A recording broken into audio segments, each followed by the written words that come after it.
تو بھائی اگر پاورفل آدمی ہے اور اللہ نے اس کو طاقت دی ہے اور اس کی شو بازی کی نیت بھی نہیں ہے تو اللہ سے امید کی جا سکتی ہے، انشاءاللہ اس کو ثواب ملے گا۔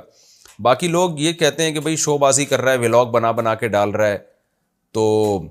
دیکھیں ولاگ بنا کے ڈالنا یہ ضروری نہیں کہ شو بازی کی نیت سے ہو، شو بازی کا تعلق دل سے ہے، دل میں کس کے کیا ہے وہ اللہ ہی جانتا ہے۔ تو اگر کوئی بتا رہا ہے کہ میں یہاں پہنچ گیا تو ہو سکتا ہے لوگوں کو موٹیویٹ کرنے کے لیے کر رہا ہو وہ، تو آپ یقینی طور پر کسی کے دل کے بارے میں کیسے کہہ سکتے ہیں؟